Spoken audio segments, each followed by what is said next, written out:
کیا کہتے ہیں؟ لیکن اس کی آواز اس کو فرق آ گیا، آواز بدل جاتی ہے، اس کو ٹھیک کرے ساؤنڈ کو۔ موضوع درس سے الولایۃ للہ ولرسولہ وللمؤمنین، سورۃ المائدہ، تفسیر ابن کثیر۔ الحمدللہ رب العالمین والصلاة والسلام علی اشرف الانبیاء وسید المرسلین سیدنا محمد وعلی آلہ واصحابہ اجمعین۔ اللهم صل على سيدنا محمد وعلى آل سيدنا محمد كما صليت على إبراهيم وعلى آل إبراهيم في العالمين إنك حميد مجيد۔ أعوذ بالله من الشيطان الرجيم، بسم الله الرحمن الرحيم۔ إنما وليكم الله ورسوله والذين آمنوا الذين يقيمون الصلاة ويؤتون الزكاة وهم راكعون۔ ومن يتول الله ورسوله والذين آمنوا فإن حزب الله هم الغالبون۔ قال المؤلف والمفسر رحمه الله تعالى أدام النفع بعلومه وعلومكم في الدارين آمين إلى أن قال۔ وروى ابن مردوي من طريق سفيان الثوري عن أبي سنان عن الضحاك عن ابن عباس قال كان علي بن أبي طالب رضي الله تعالى عنه قائما يصلي فمر صائل وهو راكع فأعطاه خاتمه فنزلت إنما وليكم الله ورسوله الآية۔ الضحاك لم يلق ابن عباس۔ فروى ابن مردوي أيضا من طريق محمد بن الصائب الكلبي وهو متروك۔ اب مفسر رحمۃ اللہ علیہ فرماتے ہیں کہ اللہ تبارک و تعالی نے جو ارشاد فرمایا تھا کہ یقیمون الصلاۃ ویؤتون الزکاۃ وهم راکعون، تو اس روایت میں آتا ہے کہ حضرت علی ابن ابی طالب رضی اللہ تعالیٰ عنہ کھڑے تھے، نماز پڑھ رہے تھے اور رکوع کی حالت میں تھے کہ ایک سائل گزرا، تو آپ نے اپنی انگوٹھی جو تھی سائل کو اسی رکوع کی حالت میں دی، تو پھر یہ آیت نازل ہوئی۔ لیکن یاد رکھیں کہ اس روایت کے اندر جو ہے اس کا لکھا ہی نہیں ہے ضحاک کا حضرت ابن عباس کے ساتھ۔ وروى ابن مردوی ایضا من طریق محمد بن صائب الکلبی، اسی طرح ایک اور روایت اس سند سے یہی آئی ہے، لیکن اس میں بھی محمد بن صائب الکلبی جو ہے وہ متروک ہے، اس کی روایت کا اعتبار ہی نہیں ہے۔ النبی صلی اللہ علیہ ابن عباس رضی اللہ تعالی عنہ قال خرج رسول اللہ صلی اللہ علیہ وسلم الى المسجد والناس يصلون بين راكع وساجد وقائم وقائد وإذا مسكين يسأل، فدخل رسول الله صلى الله عليه وسلم فقال آتاك أحد شيئا؟ قال نعم۔ قال من؟ قال ذلك الرجل القائم۔ قال على أي حال آتاكه؟ قال وهو راكع۔ قال وذلك علي بن ابي طالب۔ قال فكبر رسول الله صلى الله عليه وسلم عند ذلك وهو يقول ومن يتول الله ورسوله والذين آمنوا فإن حزب الله هم الغالبون۔ وهذا اسناد لا يفرح به۔ اس سند میں یہ آتا ہے کہ حضور صلی اللہ علیہ وسلم مسجد میں تشریف لائے، دیکھا کہ لوگ جو ہیں وہ نماز پڑھ رہے ہیں، کوئی رکوع میں ہے، کوئی سجدے میں ہے، کوئی کھڑا ہے، کوئی بیٹھا ہے، اور ایک مسکین جو ہے وہ سوال کر رہا ہے۔ حضور صلی اللہ علیہ وسلم جب داخل ہوئے تو آپ نے اس سے پوچھا کہ لاتا کا حدن شیئن، بھائی تم جو مانگ رہے ہو تو تمہیں کسی نے کچھ دیا بھی ہے کہ نہیں؟ اس نے کہا ہاں دیا ہے۔ آپ نے فرمایا کہ کس نے دیا ہے اور کیسے دیا؟ کرنے کی وہ رکوع میں تھا اور اس نے مجھے دیا ہے۔ آپ نے فرمایا اچھا وہ کون ہے؟ تو اس نے اشارہ کیا، آپ نے اچھا وہ علی ابن ابی طالب ہیں۔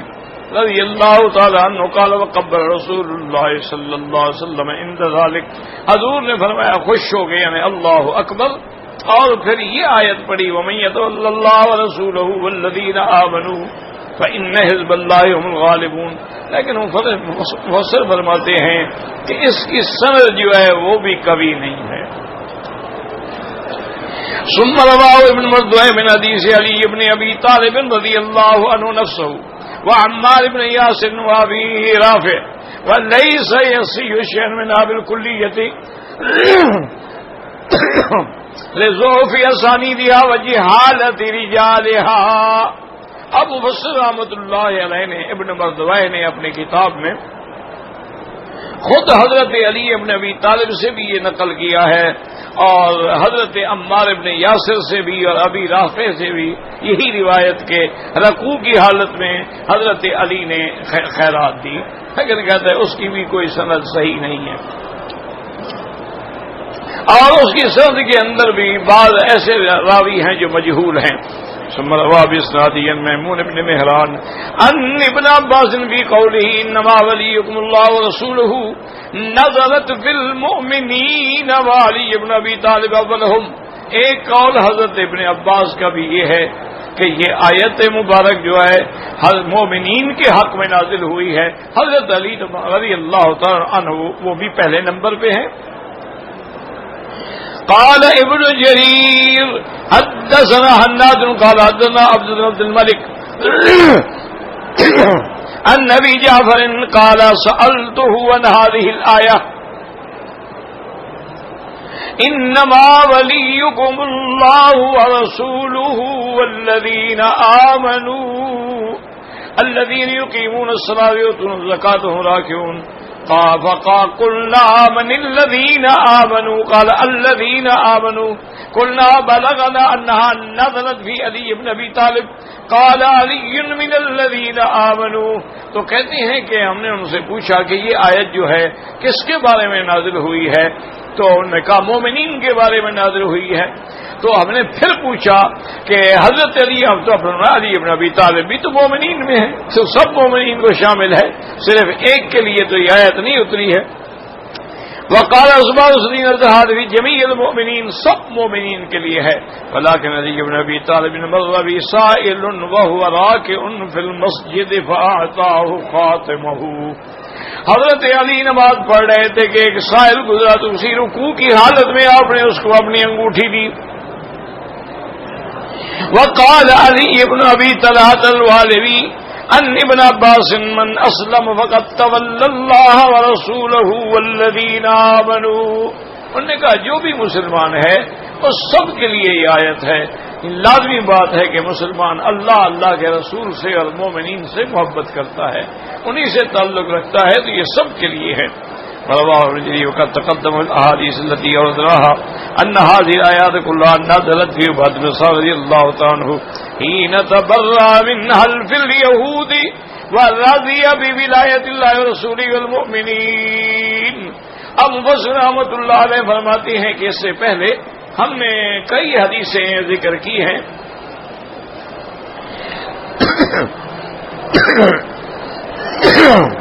جن میں یہ صراحت کے ساتھ ہے کہ اصل میں یہ آیت نازل ہوئی ہے حضرت عبادۃ بن صامت رضی اللہ تعالیٰ عنہ سے کہ جب انہوں نے جو معاہدہ تھا یہود کے ساتھ وہ توڑ ڈالا، انہوں نے کہا بس ختم، آپ کے بعد میرا تم سے کوئی تعلق نہیں، اور مومنین کے ساتھ اپنا تعلق رکھا. تو اللہ نے یہ آیت مبارک اتاری لہذا قال تعالی بعد هذا كله ومن يتولى الله ورسوله والذين آمنوا فإن حزب الله هم الغالبون. كما قال تبارك وتعالى كتب الله لأغلبن أنا ورسلي إن الله قوي عزيز.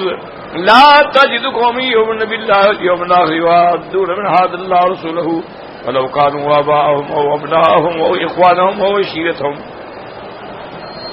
أولئك كتب في قلوبهم الإيمان وأيدهم بروح منه ويدخلهم جنات تجري من تحتها خالدين فيها رضي الله عنهم ورضوا عنه أولئك حزب الله ألا إن حزب الله هم المفلحون.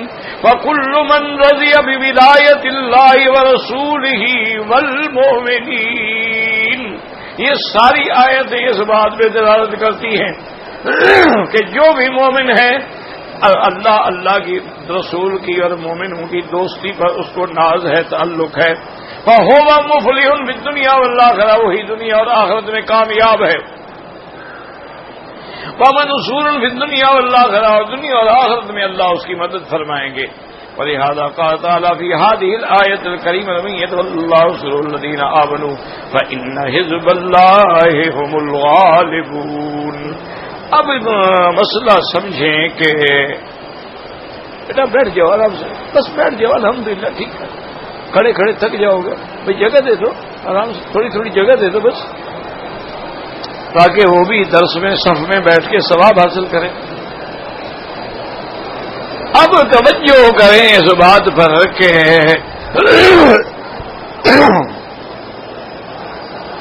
اس آیت مبارکہ سے، جیسے میں نے کل عرض کیا تھا کہ شیعہ حضرات جو ہیں وہ حضرت علی کی خلافت بلا فصل کا استنباط کرتے ہیں۔ وہ کہتی ہوئی یہ آیت جو ہے اس بات پہ دلالت کرتی ہے کہ یہ کام صرف حضرت علی نے کیا ہے، تو لہذا علی اللہ کا ولی، اللہ کی ولایت اور اللہ رسول کی ولایت کا حقدار ہے، اور کسی نے تو کیا نہیں۔ ایسی روایتیں ہمیشہ یاد رکھیں کہ جتنے ہی فرقے باطلہ ہیں، دیکھو یاد رکھو فرقے وہ ہوتے ہیں جو مسلمانوں سے ہٹ کے وہ فرقہ ہوتا ہے۔ ایک ہے مذہب، یعنی مذہب ابی حنیفہ، مذہب شافعی، مذہب حنبلی، مذہب مالکی، یہ مذہب ہے، یہ فرقہ نہیں ہے۔ یہ بنیادی غلطی ہے جو لوگوں کو لگی ہوئی ہے، اللہ عالم غصے میں آ کر یا ضد میں آ کر یا ویسے نہیں سمجھنا چاہتے۔ مذہب کا معنی ہوتا ہے راستہ، فرقے کا معنی ہوتا ہے کہ ایک اس طرف کھڑا ہے ایک اس طرف کھڑا ہے، فرقت پیدا ہو گئی، جدائی پیدا ہو گئی اس میں۔ اس کی مثال یوں ہے کہ جیسے بعض استاد سمجھانے کے لیے کہتے ہیں کہ بھئی ایک تو ہوتی ہے نا آپ کی جی ٹی روڈ ہوتی ہے، ایکسپریس وے ہوتی ہے، آپ کی یعنی موٹر وے ہوتی ہے، اور ایک چھوٹی چھوٹی سڑکیں ہوتی ہیں، لیکن وہ سڑکیں اسی میں آ کے پہنچاتی ہیں۔ تو اصل جو ہے جی ٹی روڈ جو ہے وہ تو اللہ کا قرآن اور سنت محمد مصطفیٰ ہے۔ باقی ان مجتہدین کے جو راستے ہیں یہ چھوٹی چھوٹی سڑکیں ہیں جو اسی جی ٹی روڈ میں لے کے آتی ہیں۔ تو مذہب کا معنی تو راستہ ہوتا ہے، مذہب کا معنی فرقہ نہیں ہوتا۔ اسی لیے اللہ نے فرمایا کہ وَاعْتَصِمُوا بِحَبْلِ اللَّهِ جَمِيعًا وَلَا تَفَرَّقُوا، قرآن کی رسی کو مضبوطی سے پکڑو، فرقے نہ بنو، کافر نہ بنو، یہ معنی ہوتا ہے۔ یہ معنی نہیں ہوتا ہے کہ تم مذہب کیسے بن گئے، ہو جی یہ تو 4 مذہب بن گئے۔ اور اگر ہر آدمی کو اجتہاد کی اجازت دے دو کہ ہر آدمی حدیث پڑھ کے خود سمجھے، پھر کتنے راستے بنیں گے؟ ابھی تو تم 4 کو رو رہے ہو نا، پھر تو 2000 سے بھی زیادہ بن جائیں گے، ہر آدمی یہ مجتہد ہو جائے گا۔ تو بات سمجھی کر، تو اسی لیے یہ جتنے باطل فرقے ہوتے ہیں نا وہ ایسی آیات سے اپنے مطلب کا مسئلہ نکالتے ہیں۔ انہوں نے جیسے ایک مسئلہ نکالا ہے کہ بھئی حضرت علی کعبے کے اندر پیدا ہوئے، چلو جی ہو گئے، تو اس کا کیا مطلب ہوا جو کعبے کے اندر پیدا ہو وہ حضور پاک سے بھی افضل ہو جائے گا؟ ایک آدمی مکے میں پیدا ہوا، ایک آدمی ہندوستان میں پیدا ہوا، اس کا کیا مطلب ہے کہ بس یہ تو اس طرح تو ابو جہل بھی مکے میں پیدا ہوا، کیا فضیلت ہوگی؟ فضیلت ایمان کے ساتھ ہے یا صرف مکے میں پیدا ہونے کے ساتھ ہے؟ عبداللہ ابن ابی جیسا رئیس المنافقین، دشمن محمد مصطفیٰ، مدینے میں پیدا ہوا، تو کیا وہ جنت میں جائے گا اس لیے کہ مدینے میں پیدا ہوا ہے؟ اور اللہ نے قرآن میں فرمایا من حولکم من الاعراب منافقون، میرا مدنی باہر کے آنے والے اعراب جو ہیں منافق، ومن اہل المدینہ مردوا علی النفاق، اور مدینے میں کتنے لوگ ہیں جو نفاق پہ مر گئے؟ تو قرآن ہے. تو پہلی بات تو یہ سمجھیں کہ حضرت علی کے کعبے میں پیدا ہونے کی روایت جو ہے وہ کسی سیاح میں نہیں ہے، کسی صحیح حدیث مبارک میں نہیں ہے. بعض ضعیف روایات میں اس کا ذکر ہے لیکن وہ قابل احتجاج نہیں ہوتی. یاد رکھو اگر یہ بڑی شان ہے تو حضرت علی کو تو خود کہنا تھا بھی میں مکے کا نہیں کعبے کے اندر پیدا ہوا ہوں، میں مولود کعبہ ہوں. حضرت علی نے بھی کبھی یہ دعویٰ نہیں کیا. اگر کسی میں ہمت ہے تو دکھلا دے، چلو کوئی شیعہ کی کتابوں میں دکھلا دے. دیکھیں نا کہ سیدہ زینب جو ہیں رضی اللہ عنہا، جو حضرت زید کی بیوی تھی، حضرت زید نے طلاق دی، اللہ تعالی کے حکم سے حضور پاک سے بی بی زینب کا نکاح ہوا. یہ اللہ کا قرآن ہے. بی بی زینب جو ہیں یہ حضور کی پھپھی کی بیٹی ہے، اور حضور نے ہی اس کا رشتہ مانگ کے زید سے رشتہ کرایا تھا، چونکہ زید کو حضور نے اپنا بیٹا بنایا ہوا تھا. اس کے لیے رشتہ بھی حضور نے خود مانگا تھا. اب اگر اسی روایت کو آپ پڑھیں نا جی تو کتابوں میں تو ایسی ایسی باتیں لکھی ہیں. بعض غالیوں نے اللہ پاک مر گئے ہیں تو بس معاف کر دے اللہ ان کو، اور کیا کہہ سکتے ہیں، زندہ ہے تو ہدایت. انہوں نے لکھا ہے کہ بی بی زینب ایک دن اپنے گھر میں وہ غسل فرمانے کے بعد زلفیں سکھا رہی تھیں، حضور کی نظر پڑی تو حضور عاشق ہو گئے. نعوذ باللہ نعوذ باللہ ثم نعوذ باللہ ثم نعوذ باللہ. اس لیے حضور نے زبردستی زید سے طلاق دلائی. اور اسی کو اللہ نے قرآن میں کہا ہے کہ تم لوگوں سے ڈرتے ہو، یعنی وہ اس بات کو ظاہر کرنا نہیں چاہتے تھے حضور. اب دیکھو کتنا بڑا جھوٹ ہے کہ حضور کی اچانک نظر پر، وہ بدبختوں وہ تو حضور کی پھوپھی کی بیٹی ہے، تم نے حضور کا 1000 دفعہ دیکھا ہوگا، اچانک کیسے نظر پڑ گئی؟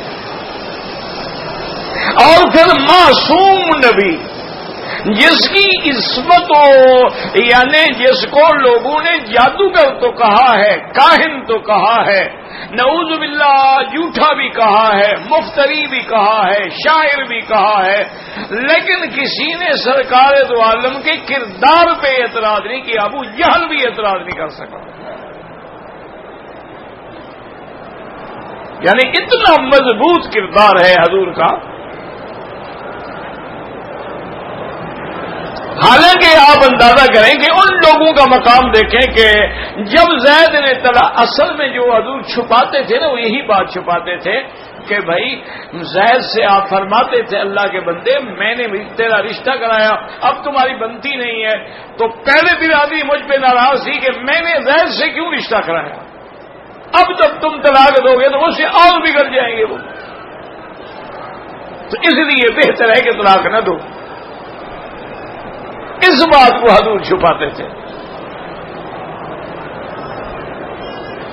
اب حضور پاک نے جب طلاق ہو گئی تو حضور پاک نے پیغام بھیجا بی بی زینب کو، کیونکہ وجہ کیا تھی کہ بھئی بی بی زینب اور اس کے گھر والے جو ہیں، خاندان جو ہے، وہ حضور سے ناراض تھے نا کہ آپ نے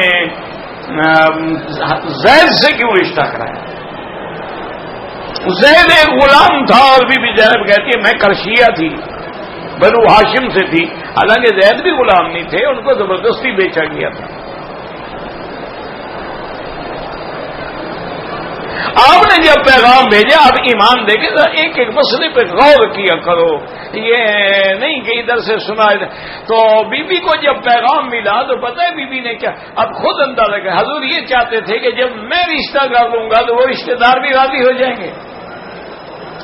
بی بی زینب کو جو غصہ ہے وہ بھی ختم ہو جائے گا کہ چلو حضور نے اب تو مجھے اپنی بیوی بنا لیا نا، امہات المومنین میں شامل ہو گئی۔ اچھا، ایسے رشتے پر بھی کوئی سوچنے کی ضرورت ہے؟ یعنی جب محمد مصطفیٰ مانگے رشتہ، جن پہ ساری دنیا کی بیٹیاں قربان ہوں، اللہ اکبر۔ بی بی زینب نے کہا استخیر ربی، جا کے میرے مدنی پاک سے عرض کریں کہ بی بی کہتی ہے کہ میں استخارہ کروں گی، میں اللہ سے رائے لوں گی، اگر استخارے میں ٹھیک ہوا تو پھر میں رشتہ کروں گی۔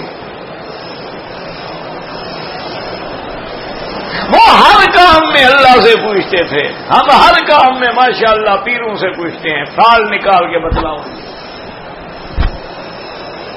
پتہ نہیں ہم کیسے مسلمان ہیں۔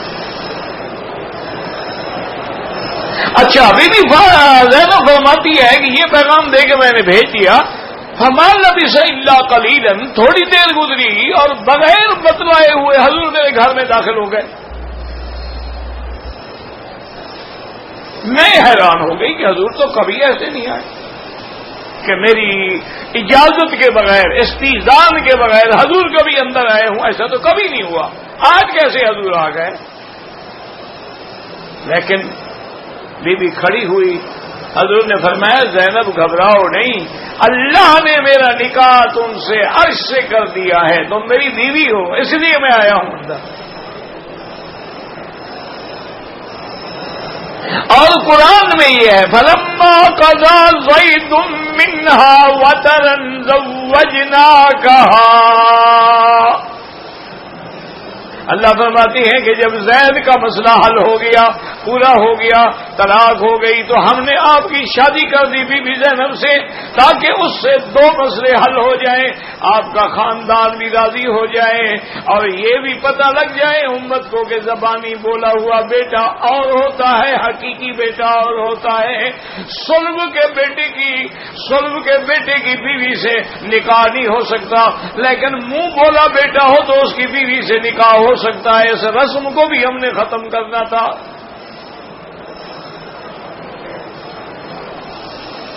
کیونکہ جاہلیت میں یہ رواج تھا کہ اگر وہ کسی کو کہتے ہیں ابھی تو میرے بیٹے ہو، وہ تمنا بنا لیتے، اگر وہ طلاق بھی دے دے یا مر جائے اس بھی بیوی سے شادی نہیں کرتے تھے کہ یہ ہمارے بیٹے کی بیوی ہے یعنی بہو ہے۔ تو اللہ پاک نے اسلام میں اس مسئلے کو واضح کر دیا کہ حقیقی بیٹا الگ ہوتا ہے اور منہ بولا بیٹا الگ ہوتا ہے۔ صلب کا بیٹا تو وارث ہوتا ہے اور منہ بولا بیٹا تو وارث نہیں ہوتا ہے۔ اور اسی لیے حکم ہے شریعت میں، اگر آپ نے کوئی بچہ لے کے پالا ہے، گود میں لیا ہے 1 سال کا 2 سال کا، جب وہ جوان ہو جائے گا تو پردہ کرنا پڑے گا، چونکہ تیرا وہ حقیقی بیٹا نہیں ہے۔ اور اگر تم نے اس کو اڈاپٹ کیا ہے، اس کے ساتھ تم اپنا نام بھی ولدیت کے خانے میں نہیں لکھ سکتے ہو، اس کے خانے میں اسی کے باپ کا نام لکھا جائے گا جو باپ تھا۔ ادعوہم لآبائہم ھو اقسط عند اللہ۔ اب میں جو کہہ رہا ہوں اس کو سنیں کہ اب اللہ نے نکاح کیا بی بی زینب کا۔ اب دیکھیں یہاں کوئی نہ قاضی کی ضرورت ہے نہ گواہوں کی، اللہ جب خود نکاح کرتے تو قاضی کی کیا ضرورت ہے بھائی؟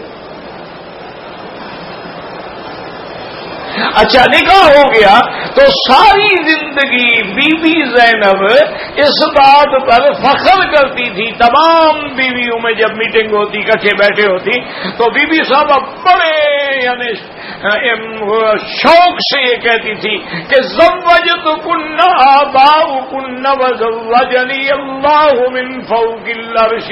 فرماتی عائشہ تیری بڑی شان ہے، حفصہ تیری بڑی شان ہے، لیکن تمہارا نکاح تمہارے باپ نے کیا ہے، میرا نکاح تو خود خدا نے کیا ہے۔ تو یہ فخر والی بات تھی۔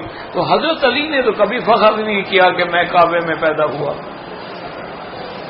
حالانکہ فخر کی بات تھی تو حضرت علی کو بھی تو کہنا چاہیے تھا نا، جیسے بی بی زینب کہہ رہی ہے۔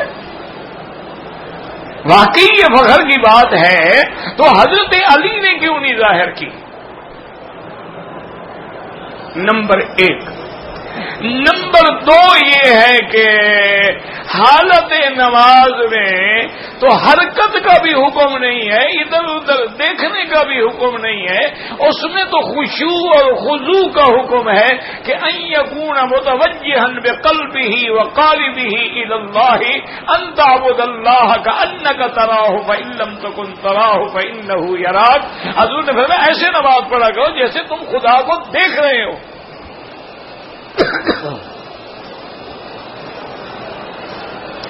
اگر یہ مرتبہ نہ ملے تو کم از کم یہ مرتبہ تو حاصل کرو کہ اللہ تو ہمیں دیکھ رہا ہے نا۔ تو پھر یہ نماز میں جیسے آج کل ہمارے بہت سارے ساتھی ہیں نا، وہ آرام سے بیٹھے ہوں گے، نماز میں کھڑے ہوں گے، اسی وقت ان کو کھرک شروع ہو جاتی، کبھی ادھر کریں گے کبھی ادھر کریں گے، کبھی گھڑی دیکھیں گے کبھی موبائل نکال کے دیکھیں گے کس کی کال آ رہی ہے۔ نماز ہے؟ کس نے کہا ہے آپ کو کہ نماز ہے؟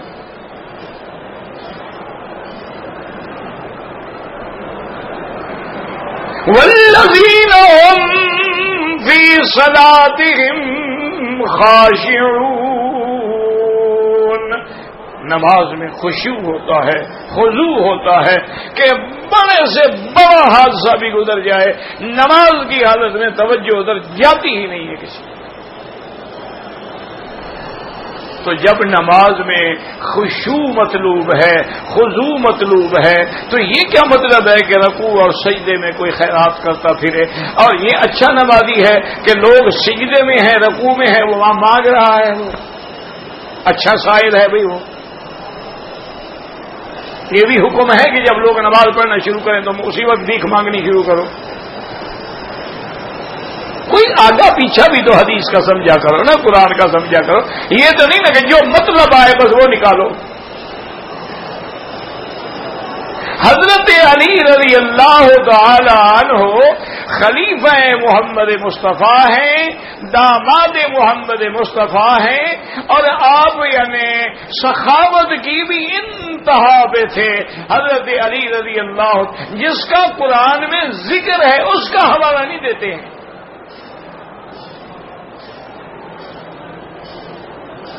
حضرت علی رضی اللہ تعالیٰ عنہ کے گھر میں فاقہ تھا، کچھ بھی نہیں تھا۔ حضرت علی ایک یہودی کے باغ میں گئے، اس سے کہا کہ بھئی میں تیرے باغ میں پانی نکالوں گا۔ تو رواج یہ ہوتا تھا، کنویں ہوتے تھے بڑے گہرے، اور کنویں پہ بڑا لمبا رسا ہوتا تھا، اس کو کھینچ کھینچ کھینچ کھینچ کے دور لے جاتے، پھر ڈول جو ہے وہ ظاہر ہوتا تھا،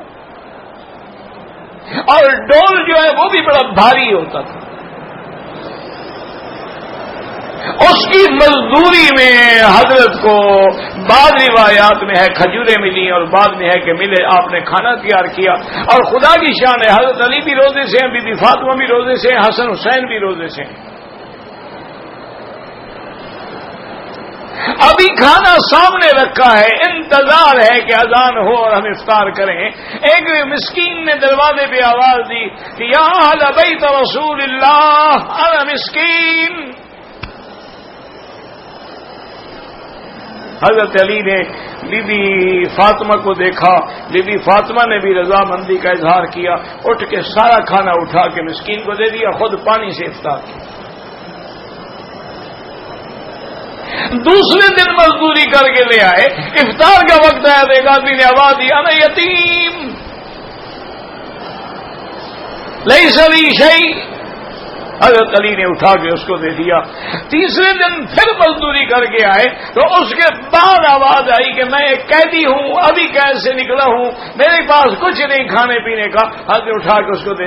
اللہ نے قرآن نازل کیا وَيُطْعِمُونَ الطَّعَامَ عَلَىٰ حُبِّهِ مِسْكِينًا وَيَتِيمًا وَأَسِيرًا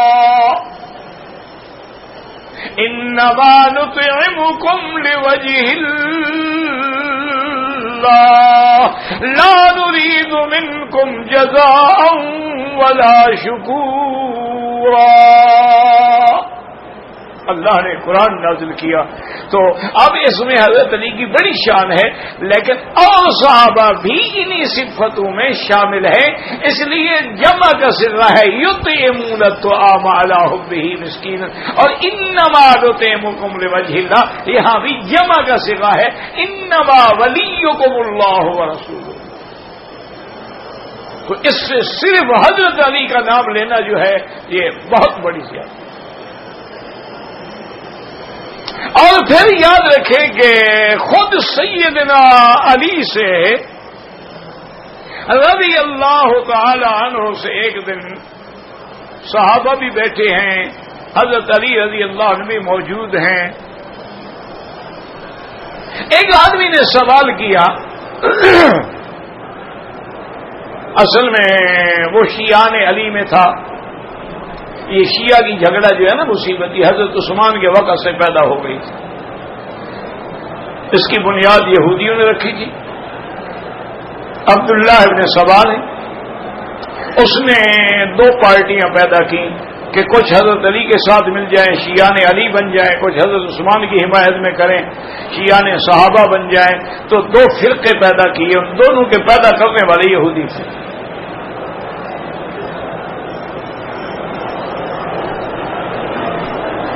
تو ایک آدمی نے سوال کیا کہ حضرت علی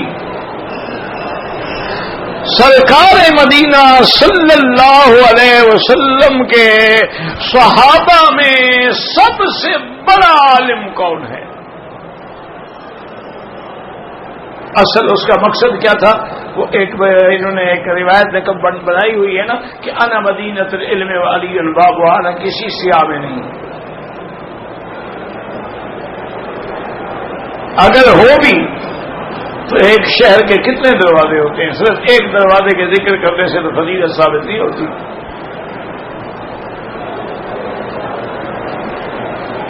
اب جناب اس نے پوچھا کہ سب سے بڑا عالم صحابہ میں سب سے بڑا عالم کون ہے؟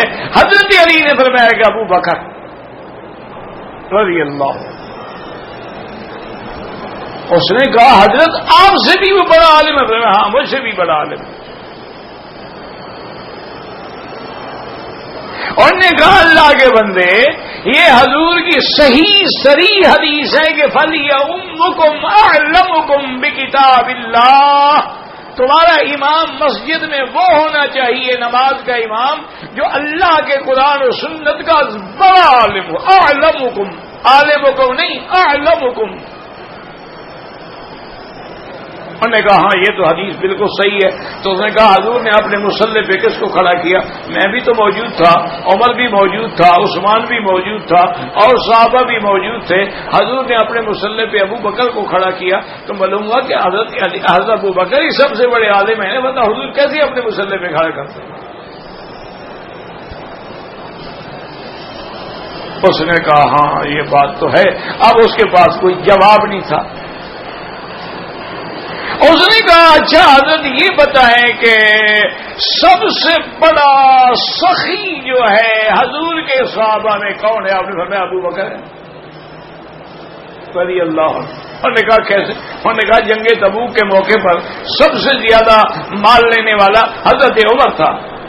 لیکن جب حضور نے پوچھا کہ عمر کیا لائے ہو؟ اس نے کہا میں نے اپنی جائیداد جو تھی آدھی آدھی کر دی، آدھی چھوڑ دی گھر کے لیے اور آدھی آپ کے لیے لایا ہوں. آپ بڑے خوش ہوئے. حضرت عثمان نے 900 اونٹ بما ساز و سامان اور اسلحے کے، اور اس کے بعد 300 دینار حضور کی دربار میں دیا. حضور بڑے خوش ہوئے. اس کے بعد ابو بکر سے پوچھا بھی تم نے کیا دیا؟ انہوں نے کہا حضور جو کچھ میرے گھر میں تھا سب لے آیا ہوں، اللہ کا نام چھوڑ کے آیا ہوں، گھر میں کچھ نہیں. فرمایا سب سے بڑا سخی ابو بکر ہے کہ تو اور ہے کوئی؟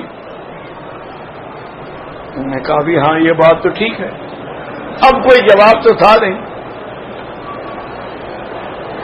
اب اس نے آخری سوال کیا. انہوں نے کہا اس کا جواب نہیں ہوگا حضرت علی کے پاس. اس نے کہا اچھا حضور یہ بتائیں کہ سب سے بڑا صحابہ میں بہادر کون؟ چونکہ حضرت علی تو بہت بہادر تھے نا، بطل میں ابطال الاسلام تھے نا، وہ تو اسلام کے بڑے بڑے تاریخ کے کمانڈر اور جرنیل گزرے ہیں، ان میں حضرت علی تھے رضی اللہ عنہ. حضرت علی ہی تو تھے جس نے مرحب کو ٹکڑے کیا تھا، اور جب مرحب نے فخریہ کہا تھا کہ عالمت خیبر انی مرحب، کہ میں پورا خیبر جانتا ہے کہ میں مرحب ہوں اور میں لڑائیوں کا بڑا ماہر ہوں، تو حضرت علی بھی چہل کے سامنے آئے اور فرمایا تمہیں پتا ہے سمتنی امی حیدرہ، میری ماں نے بھی میرا نام حیدر رکھا تھا۔ اس میں کوئی شک ہے کہ حضرت علی سے بہادر نہیں تھے؟ کوئی کافر انکار کر سکتا ہے؟ اس کا پوچھنے کا مقصد یہی تھا بھئی بہادری میں تو حضرت علی کا کوئی مقابلہ نہیں کر سکتا۔ اس نے پوچھا حضرت سب سے بڑا بہادر کون ہے؟ فرمایا ابو بکر۔ اس نے کہا حضرت آپ سے بھی بڑا بہادر ہے، ہاں مجھ سے بھی بڑا بہادر ہے کہ کعبۃ اللہ میں بتوں کو مٹانے کے لیے حضور پاک نے فرمایا کہ علی تم بیٹھ جاؤ اور میں تیرے اوپر کندھے پہ کھڑے ہو کے بتوں کو مٹاتا ہوں۔ حضور نے ابھی ایک قدم رکھا، انہوں نے کہا کب یا رسول اللہ میں نہیں برداشت کر سکتا، میں شکل نبوت برداشت نہ کر سکا۔ حضور نے فرمایا اچھا علی ایسا کرو میں بیٹھ جاتا ہوں، تم میرے کندھے پہ کھڑے ہو جاؤ۔ انہوں نے کہا کہ میں تو حضور کا بوجھ نہ اٹھا سکا، تو سب سے بڑا بہادر تو ابو بکر ہے جو حضور کو کندھے پہ بٹھا کے 3 میل کی چڑھائی چڑھ کے غار ثور پہنچ گیا۔ انہوں نے کہا سب سے بڑا بہادر کون ہے کہ حضور پاک کو کندھے پہ بٹھایا اور پہاڑ کی چڑھائی، اب بھی غار ثور موجود ہے جی، چڑھ کے دیکھ لیں۔ ایک تو ہے نا مولویوں کے قصے، بھئی پہاڑ بھی موجود ہے، غار بھی موجود ہے، اب تو شکر ہے کچھ راستے بھی ہیں، اور اس زمانے میں تو راستہ بھی کوئی نہیں تھا نا۔ تو اس نے کہا کہ سب سے بڑا بہادر جو ہے وہ تو ابو بکر ہے رضی اللہ تعالی عنہ وارضاہ۔ تو اس لیے یاد رکھیں کہ ایسی روایتیں بنانا یا قرآن کی آیات کو بدلنا، جیسے کہ ہمارے جو غالی حضرات ہیں قرآن میں آتے ہیں نا وما هو علی الغیب بضنین، میرا مدنی محمد مصطفیٰ غیب پر بخیل نہیں ہے۔ وہ کہتے ہیں دیکھو جناب علم غیب ہے تو بخیل نہیں ہے، انہوں نے بھی مسئلہ اپنا نکال لیا ہے نا۔ حالانکہ قرآن کا ترجمہ بدل ڈالا۔ خدا کے بندے مانا یہ ہے کہ حضور کو جو اللہ نے دکھلایا ہے، حضور بخیل نہیں کہ امت سے چھپا لیں، جو اللہ نے دکھلایا ہے وہ حضور بتلا دیتے ہیں۔ وما هو علی الغیب بضنین، لیکن ہر آدمی نعوذ باللہ ثم نعوذ باللہ اس لیے میری بات یاد رکھیں کہ اگر آپ نے قرآن پڑھنا ہے تو سب سے پہلے قرآن کی تفسیر جو ہے وہ حدیث محمد مصطفیٰ ہے، اور اس کے بعد ہمیں بتلانے والے کون ہیں؟ اصحاب محمد مصطفیٰ۔ لیکن یہ بھی دیکھنا پڑتا ہے، اب ہمارے مفسرین نے بھی کتابوں کے اندر یعنی حضرت ابن عباس کی تقریباً کوئی 6000 قول نقل کیا ہے، ان ابن عباس، حالانکہ ان میں صرف 413 صحیح ہے، باقی سب جھوٹی روایات۔ اب آدمی تو کہے گا نہیں ابھی ابن عباس نے کہا ہے، وہی پہلے یہ تو دیکھو نا ابن عباس تک یہ بات کون پہنچا رہا ہے۔ اسی لیے سند کے اندر علماء دیکھتے ہیں کہ یہ سند جو ہے رباعی ہے، ثلاثی ہے، ثنائی ہے یا وحدانی ہے۔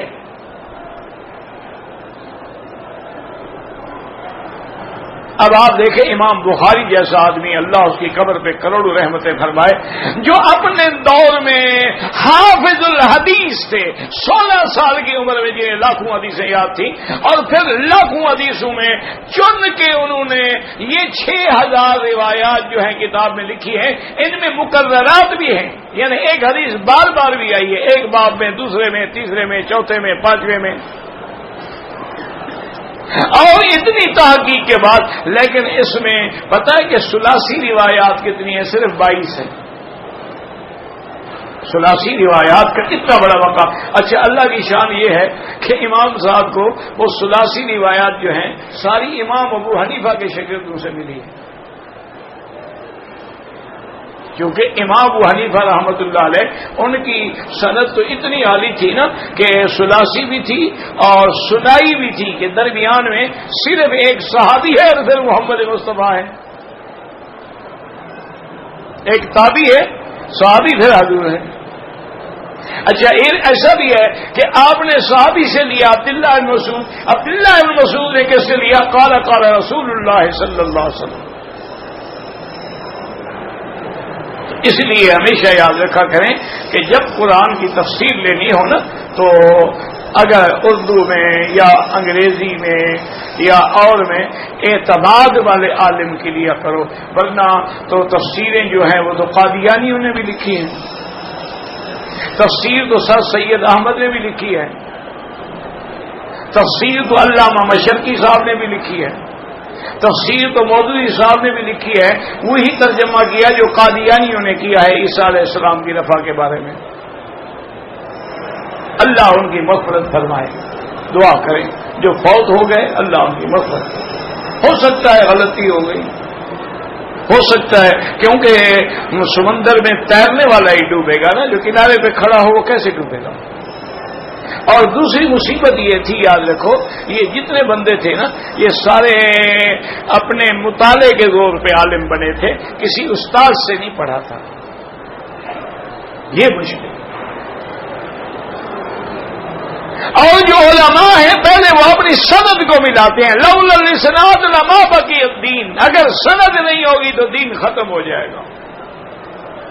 وہ بتائیں گے کہ میں نے کس سے پڑھا ہے، میرے استاد نے پھر کس سے پڑھا ہے، لے جائیں گے حضرت شاہ ولی اللہ تک، پھر شاہ ولی اللہ سے لے جائیں گے امام بخاری تک، پھر امام بخاری سے سند لے جائیں گے حضرت محمد مصطفیٰ صلی اللہ علیہ وسلم تک۔ اس لیے احتیاط کیا کریں، اللہ تبارک و تعالی یعنی آپ کو بھی ہمیں بھی۔ اب دیکھیں نا حضور کے بارے میں نعوذ باللہ عشق کی روایات لکھ دی جائیں تو پھر آج 14ویں صدی کے پیر کیوں نہ آج عشق کریں؟ مفسرین نے اچھا بعض مفسرین نے اتنا بھی لکھ دیا ہے کہ حضرت سلیمان نے وہ جو حوض بنایا تھا اور اس پر شیشے کی چھت ڈالی تھی تاکہ ملکہ یمن جب گزرے گی تو وہ ڈر کے مارے سمجھے گی کہ پانی ہے اور پنڈلیوں سے کپڑا اٹھائے گی تو ہم دیکھ لیں گے کہ یہ جنی کی اولاد تو نہیں ہے، اس کے پنڈلیوں پہ بال ہیں کہ نہیں۔ یعنی اللہ کا نبی کروڑوں روپے خرچ کر رہا ہے ایک عورت کی پنڈلیاں دیکھنے کے لیے۔ یار یہ کیا کہیں ہم ان کو؟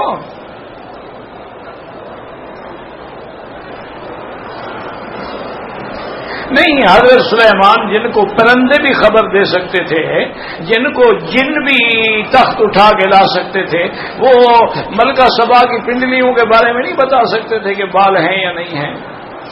اتنے بڑے خرچ کرنے کی کیا ضرورت تھی؟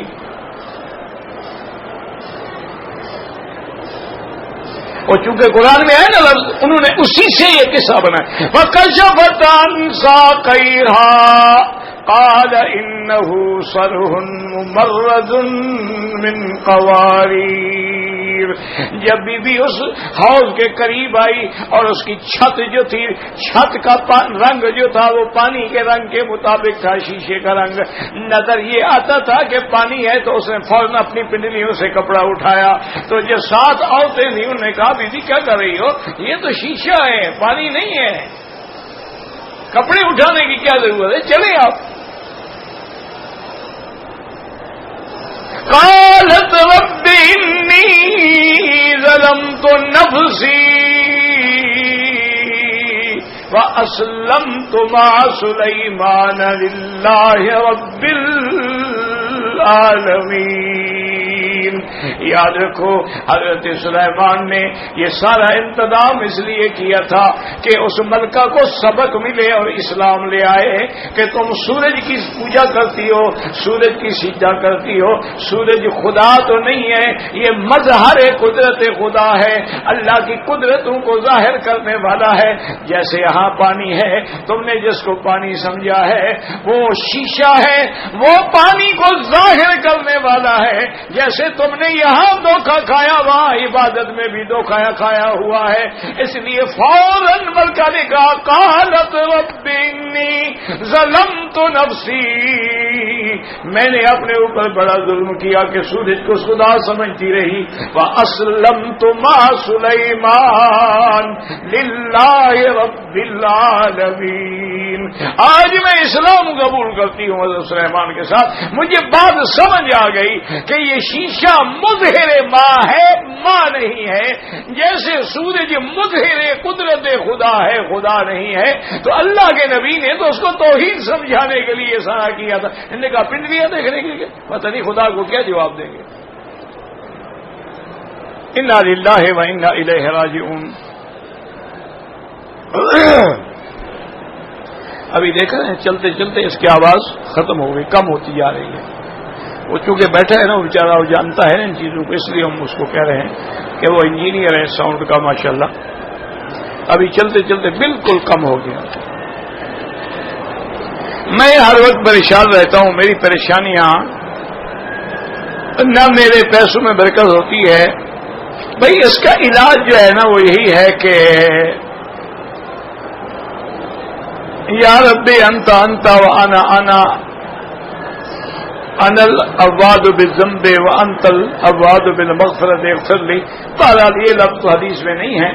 افضل یہی ہے کہ تم جو استغفار ہے وہ کیا کرو. اللہم انت ربی لا الہ الا انت خلقتنی وانا عبدک وانا عہدک وعدک ما استطعت اعوذ بک من شر ما صنعت ابوء بنعمتک علی ابوء بذنبی فاغفر لی فانہ لا یغفر الذنوب الا انت. یا استغفر اللہ الذی لا الہ الا هو الحی القیوم واتوب الیہ. یا استغفر اللہ ربی العظیم من کل ذنب واتوب الیہ. نہ بھی آئے تو استغفر اللہ استغفر اللہ استغفر اللہ. اور خاص طور پہ تہجد کے وقت وبالاسحار هم یستغفرون. قرآن کہتا ہے کہ مومن جو ہے سحر کے وقت میں استغفار کرتے ہیں. انشاءاللہ سب مشکلات حل ہو جائیں گی. اگر صفا مروا دوڑنے کے بعد سر کے بال خود مونڈ لے کوئی حرج نہیں.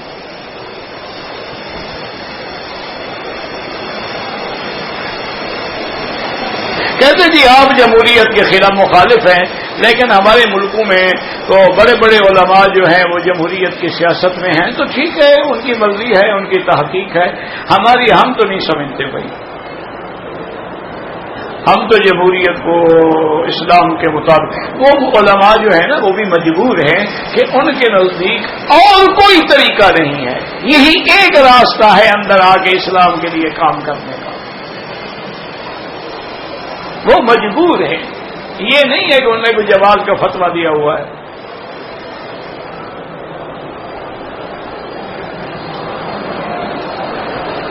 میں نے کسی کا مال کھایا, واپس کرنا ہے, وہ آدمی کہیں گیا ہوا, جہاں گیا ہوا ہے وہاں بھجوا دو. اگر اس آدمی کا ایڈریس معلوم ہے بالکل بھجوا دو. اگر تمہیں ڈر ہے کہ راز کھل جائے گا کسی دوسرے آدمی کے ذریعے بھجوا دو. مقصد تو ہے اس کا مال اس کو پہنچے, چاہے خود پہنچاؤ چاہے کسی طرح پہنچاؤ. اور اگر بالکل معلوم نہ ہو خیرات کرو.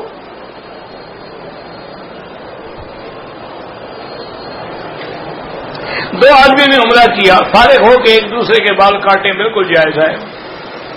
عمرہ کرنے کے بعد دوبارہ عمرہ کرنا ہو تو چادریں دھونی ہوں گی. کیوں؟ عمرہ کرنے سے چادریں پلیت ہو جاتی ہیں کہ دھو. ہاں, یہ تمہارا اپنا عقل کام نہیں کرتا. وہ گناہ کا کام کیا تھا تم نے, وہ حرام ہو گئی ہیں بیچاری.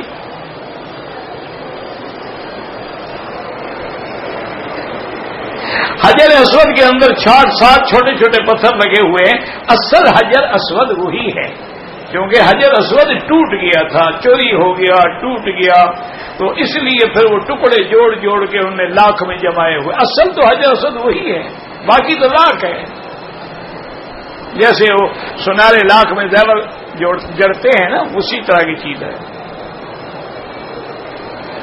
ہم عرفات گئے تھے زیارت کے لیے, احرام نہیں باندھا. عرفات تو کوئی میقات نہیں ہے, یعنی عرفات سے اگر کوئی احرام باندھ کے عمرہ کرنا چاہے تو جائز ہے, چونکہ حد حرم کے باہر ہے. میقات تو نہیں ہے, میقات تو طائف ہے. جرابوں پہ مسح کرنا جو ہے بالکل جائز نہیں.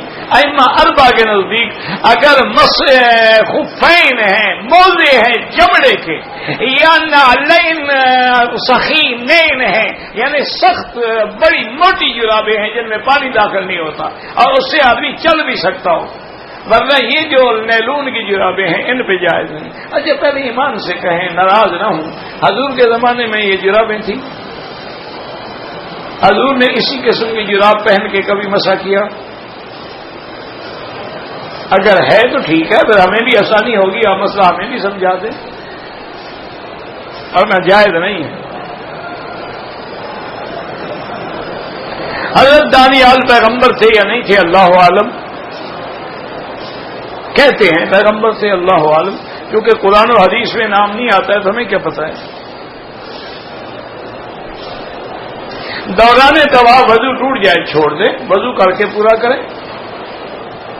اگر 2 رکعت طواف کے عصر کے بعد پڑھیں جائز ہیں، لیکن افضل یہی ہے کہ مغرب کے بعد پڑھو، کہ عصر کے بعد میں ایک حدیث ہے جس سے منع کیا حضور پاک نے۔ تم جھگڑے والا کام کیوں کرتے ہو؟ وہ کام کرو جو حدیث کوئی بھی مخالف نہ ہو۔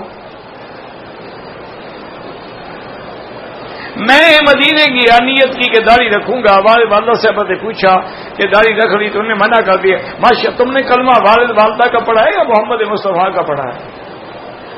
اور ایک مسئلہ بھی کسی مفتی سے پوچھ لینا، میں تو مفتی نہیں ہوں، میں طالب العلم ہوں، کہ اگر وہ داڑھی کو برا سمجھتے ہوئے منع کریں، کیا مسلمان بھی رہ گئے یا کافر ہو گئے؟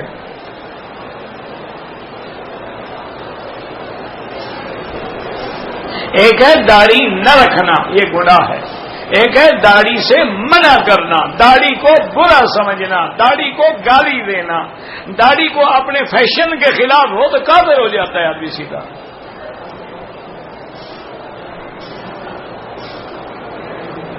میرے بیٹے کا بیٹا اور بیٹی کی بیٹی شادی نہیں کر سکتے۔ ایک دفعہ دودھ پیا تھا، حلال بھائی بہن بن گئے، شادی کیسے ہو سکتی ہے؟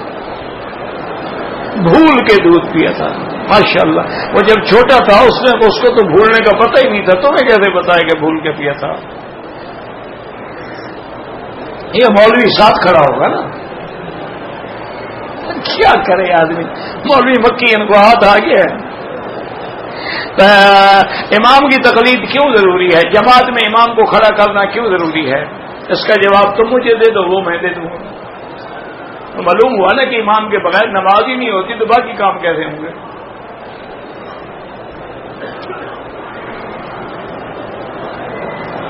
شیعہ عورت کے ساتھ نکاح کرنا بالکل جائز نہیں ہے، کیونکہ کوئی پتہ نہیں ہوتا کہ کس قسم کی شیعہ ہے۔ بعض شیعہ جو ہے وہ کافر ہیں، بعض شیعہ کافر نہیں ہیں، لیکن احتیاط اسی میں ہے کہ نہ کرو۔ میں نے صفا سے چکر شروع کر کے پھر صفا کے ختم یعنی 14 چکر لگائے، چلو 7 انشاءاللہ ادا ہو گئے، باقی 7 آپ کو چٹی پڑ گئے۔ کوئی غلطی کی ہوگی اس کی سزا ہو گئی۔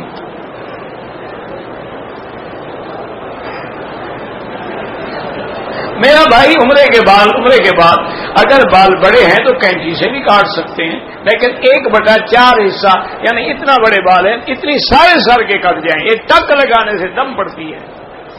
افضل یہ ہے کہ اس طرح پھرنا۔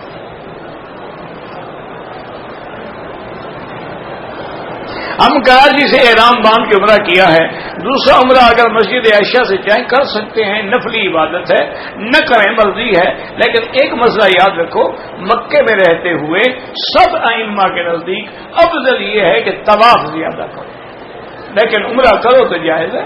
حضور پاک نے خود جیرانہ سے عمرہ کیا اور مسجد عائشہ سے حضور کے حکم پہ بی بی عائشہ نے عمرہ کیا۔ اگر ہم کراچی سے عمرہ کر چکے ہیں، مدینہ منورہ سے واپسی پر بالکل عمرہ کریں، وہ میقات ہے۔ اور کراچی سے تو حضور نے کبھی احرام نہیں باندھا، لیکن مدینہ سے تو آپ نے احرام باندھا ہے، اسی جگہ احرام باندھ کے ہو اگر عاشق ہو تو۔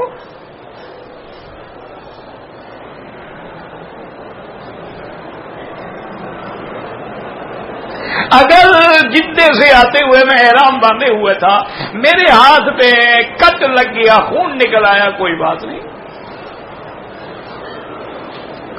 نماز جنازہ میں اگر حنفی امام اور حنفی مقتدی ہے تو جنازہ میں فاتحہ نہیں پڑھیں گے، پہلے ثنا پڑھیں گے پھر درود پھر دعا.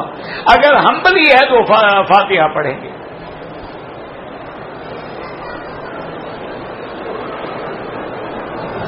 کہتے ہیں ہوٹل میں عمرہ کرنا ناجائز ہے.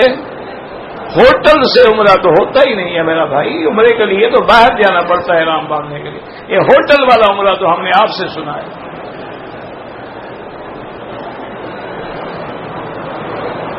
اگر نماز جنازہ میں جو دعا ہے جو ہم لوگ عام پڑھتے ہیں اللہ مغفر لحینا و میتنا، اس کے بعد کئی دعائیں ہیں. اللہ نقی عن الخطایا کما ينقى الثوب الابيض من الدنس، اللهم اغسل خطاياه من الماء والثلج والبرد، اللهم اكرم نزله ووسع مدخله، اللهم اغفره وارحمه وتجاوز عنه، اللهم لا تذلنا بعده ولا تحرمنا اجره، اللهم اجعله للمسلمین صرفا واجرا. تو بڑی دعائیں ہیں اگر آتی ہو تو آپ کو، لیکن جو آپ کو آتی ہے اسی پہ گزارا کرو. اگر عورت کے بال ایک طرف سے کاٹ لیں عمرہ تو ہو جائے گا، احرام کھل جائے گا، لیکن گناہگار ہے. اس کو سارے بال کٹھے کر کے جہاں انتہا ہو ایک پور کے برابر کا، یہ نہیں کہ یوں جٹ پکڑ کے کر لے. پتہ نہیں ان کو کیا ہو جاتا ہے. بیوٹی پارلر میں تو یہ بوائے کٹ بنا لیتی ہیں، حج میں آگے مسئلے پوچھتی ہیں، شرم ہی نہیں آتی.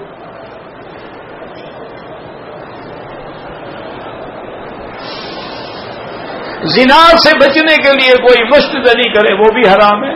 قیامت والے دن اس کے ہاتھ حاملہ ہوں گے تاکہ حشر والوں کو پتہ لگے کہ اس کی یہ بد عادت تھی، وہ بھی حرام ہے. صرف دو چیزیں حلال ہیں کہ اللہ نے والذین هم لفروجهم حافظون الا علی ازواجهم او ما ملکت ایمانهم، یا بیوی یا مملوکہ. اس کے فمن ابتغى وراء ذلك، اس کے علاوہ نکاح موقت ہے، متع ہے، مشت زنی ہے، کچھ سب حرام. اگر شہوت زیادہ ہو ٹھنڈی چیزیں استعمال کریں، روزہ زیادہ رکھیں. حضور نے خود بتایا ہے من لم یستطع فلیصم، اگر شادی نہیں کر سکتے ہو تو روزے رکھو. فإن الصوم له وجاء، کہ روزہ جو ہے وہ شہوت انسانی کو قطع کرنے کے لیے مجرد ہے. تو کوئی ایسا مسئلہ نہیں ہے. عورت عمرے کے بعد اپنے بال خود کاٹ سکتی ہے، کاٹ سکتی ہے. ایک دوست نے کورٹ میرج کی، دونوں بغیر اپنے گھر والوں کو بتائے عمرہ کرنے آ گئے. جب انہوں نے نکاح کا نہیں بتایا تو عمرے کا کیا بتا دیں.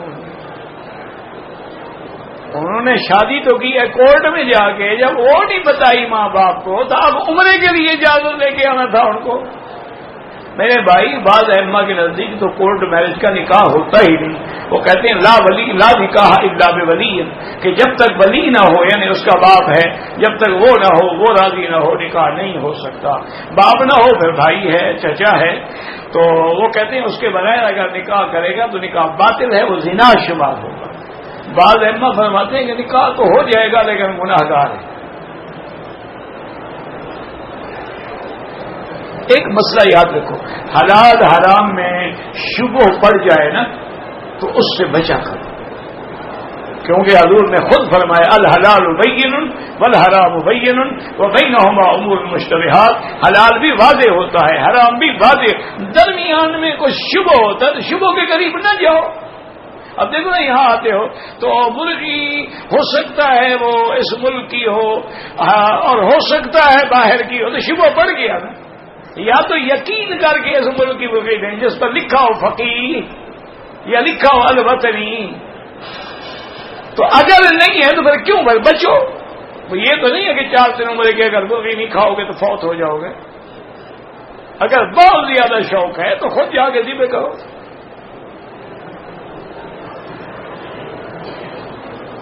میرے والد نے کار انشورنس کرایا ہے.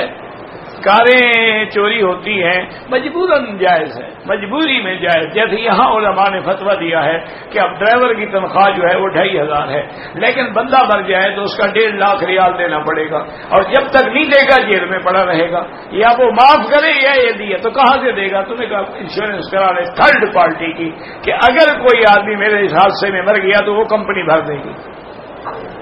وہ مجبوری میں جائز ہے، جیسے اضطرار میں حرام کھانا جائز ہے. بندہ مر رہا ہو، جو فوت ہو گئے ان کے لیے عمرہ کر سکتے ہیں.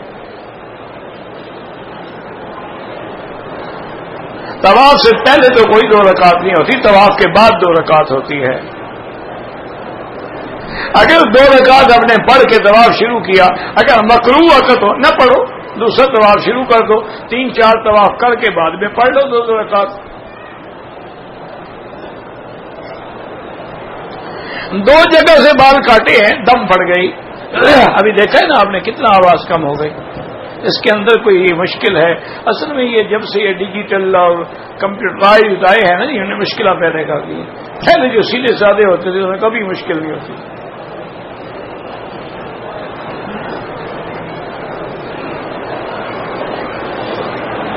ایک خاوند نے ناراض ہو کر اپنی بیوی کو بذریعہ SMS میسج طلاق دے دی، طلاق ہو جاتی، بالکل جناب ہو جاتی ہے، پکی ہو گئی، لکھ کے دی ہے، تمہارا ریکارڈ ہو گیا میسج، اور پھر اس سے بھی آدمی طلاق دیتا ہے۔ محبت میں بھی کسی پاگل نے آج تک طلاق دی ہے؟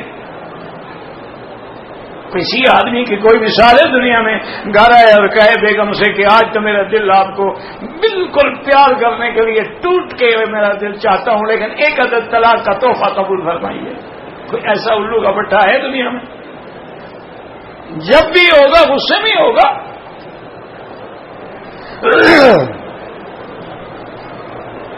کسی بھی مقصد کے لیے 2 رکعت پڑھے تو قرآن میں ہے اللہ کے بندے وَاسْتَعِینُوا بِالصَّبْرِ وَالصَّلَاةِ، مشکل ہو تو صبر سے اور نماز سے مدد پکڑو۔ اور حدیث صحیح اذا حضبه امر بادر الى الصلاة، جب حضور کو کوئی معاملہ پیش آتا فوراً نماز۔